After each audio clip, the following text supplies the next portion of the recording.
Assalamualaikum warahmatullahi wabarakatuh.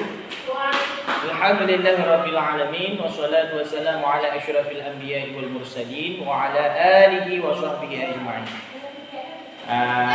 Yang kami hormati kepada Bapak Ilham, seterusnya kepada teman-teman yang hadir pada hari yang sangat berbahagia ini.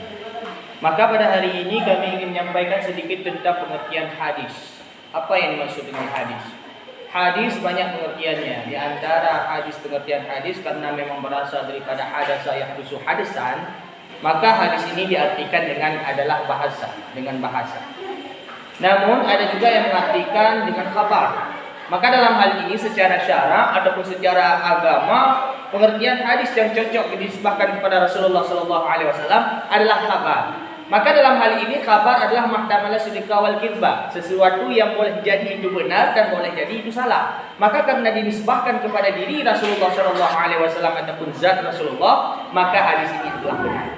Maka dalam hal hadis Rasulullah SAW terbagi menjadi tiga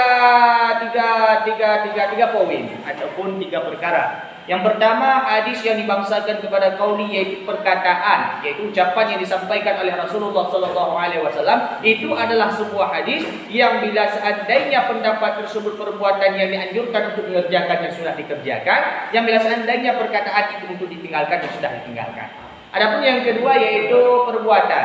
Perbuatan adalah juga hadis yang disebutkan kepada Rasulullah. Semua perbuatan yang dilakukan oleh Rasulullah SAW itu adalah hadis daripada Rasulullah dan dilaksanakan sesuai yang dianjurkan oleh Rasulullah. Contoh, sebagaimana Rasulullah SAW yaitu bersuci dengan cara berwudu, dengan melakukan wudu, maka para sahabat mengikuti cara wudu Rasulullah SAW. Itu yang kedua. Adapun yang ketiga yaitu takriri.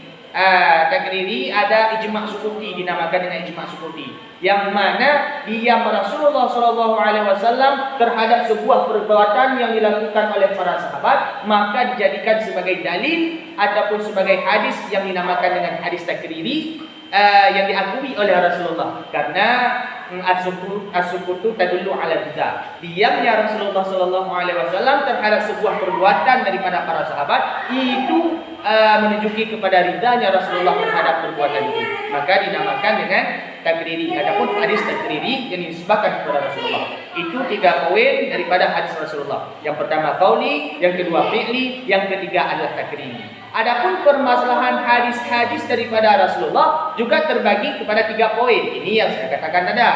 Yang pertama hadis mutawatir. Apa hadis mutawatir?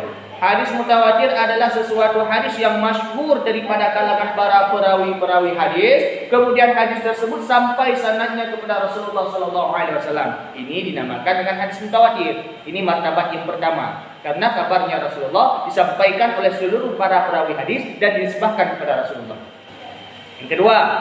Yang kedua hadis masyhur. Hadis masyhur adalah hadis-hadis Rasulullah SAW yang mana hadis tersebut tidak sampai kepada tingkatan mutawatir pada masa itu. Kenapa? Karena masyhurnya hadis namun tidak sampai sanad kepada Rasulullah. Namun di saat dirawi oleh golongan yang tiga ataupun martabat yang tiga, dalam artian kata di sini tabi' dan tabi'in, dalam artian kata di saat dirawi oleh tabi'ut tabi'in, tingkatan sahabat, tabi'in, di dalam masa tabi'in, maka sampailah hadis tersebut, dapatlah perawinya, sampailah kepada Rasulullah SAW. Adapun poin yang ketiga adalah hadis ahad ataupun dalil ahad. Hadis ahad adalah hadis di mana hadis tersebut tidak sampai kepada Rasulullah di dalam tiga masa ini, masa sahabat, masa tabi'in, kemudian masa tabi'in. Maka hadis ini dinamakan juga dengan hadis ahad ataupun fuhad, ataupun